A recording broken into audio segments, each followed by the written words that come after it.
What up, y'all? This your boy Ace here, and welcome to Ace's Angels, y'all. So we finally got some good news, man. Finally got some good news. The other good news this week was Haley Van Lith and Maddie Westbell making the Chicago Sky team. I'm excited about that. I can't wait to watch the Sky this season. The way the Sky been going about things in the past off season, like I used to be a Sky fan when Elena Deladon was there, man. They making me become a Sky fan, man. Again, man, they really is. They making me become a Sky fan again, man, because they doing things the right way. They not putting the old heads ahead of the rookies and the young players like these other organizations do. And so I'm just appreciative of that. And obviously another situation that seems to be like that is Washington. So we got good news, man, finally. After the Serena Sundell, Grace Berger nightmares this week, and even Caitlin Chen on the Valkyries, man, we finally got some good news, man. Lucy Olsen has made the Washington Mystics roster as of yesterday. It looks like, I think the cuts are done. I think the cuts around the league are done. I'm doing this video on the actual cut day, but I don't know the exact time, the exact deadline time for them to get the rosters in.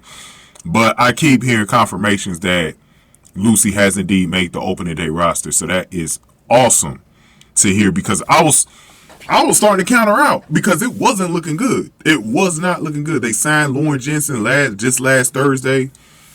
It looked like they were about to toss Lucy to the trash, and I lost even more confidence after Serena Sundell got cut by the Storm. I was like, oh man, you know what, Lucy? I even said in that video that I made.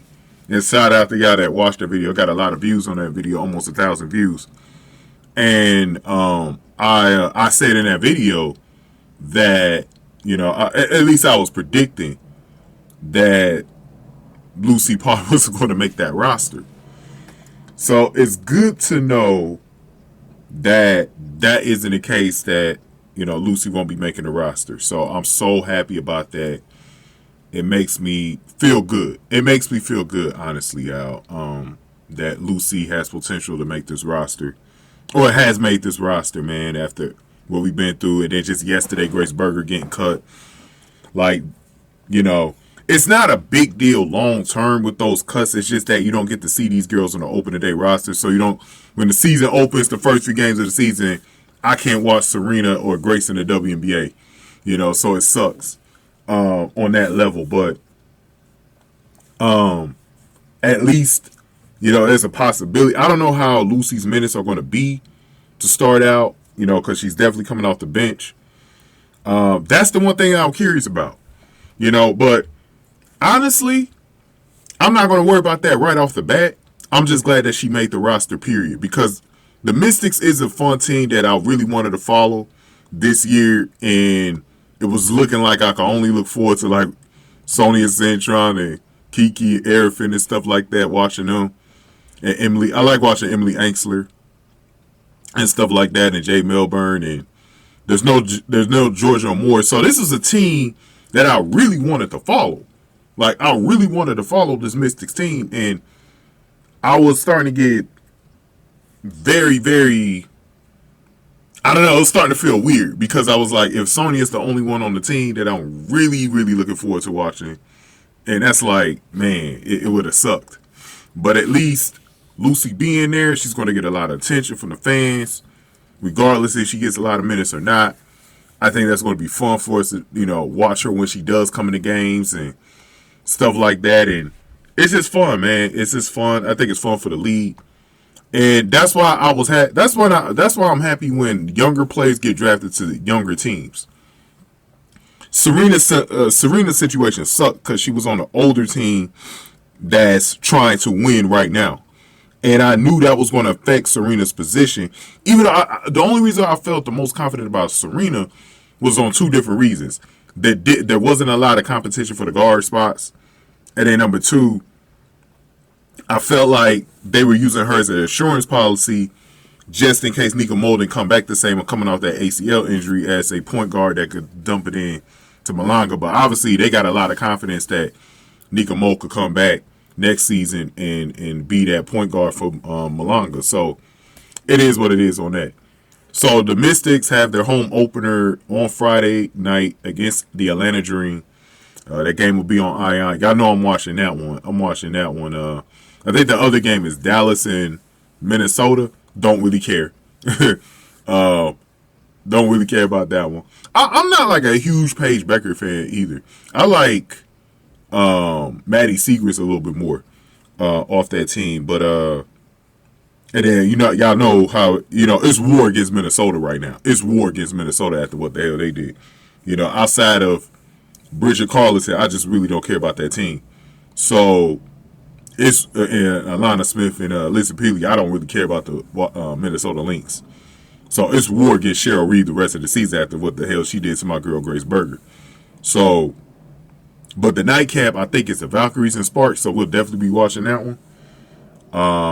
And then the next game should be easier for the Mystics. It'll be Connecticut on the road for Connecticut's home opener Sunday afternoon. So I'm definitely going to recap both games. And it won't just be about Lucy. I'm going to recap how Sonya did, because at least Sonya's going to start. So we'll see that. And then I think Golden State on Wednesday. Next Friday night, the Aces. So that'll probably be a loss, though. And then the Phoenix Suns, who don't look good, next Sun. So I think the Mystics, when I'm looking at the schedule, Atlanta's pretty tough.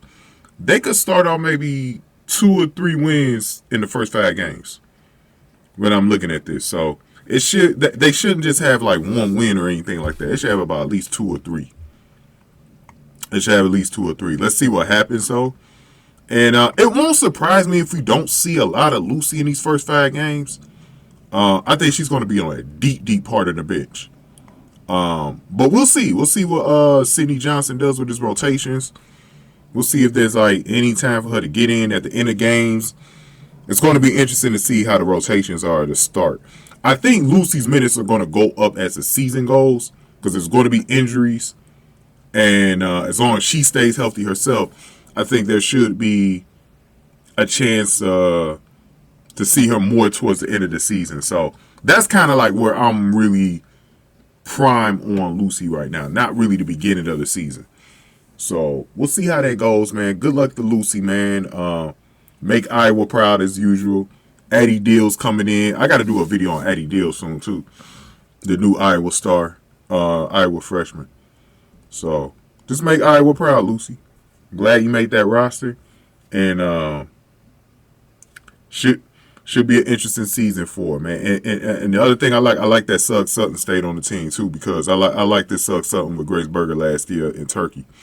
So I want to see how she plays, see if she can rebound from a bad preseason as well.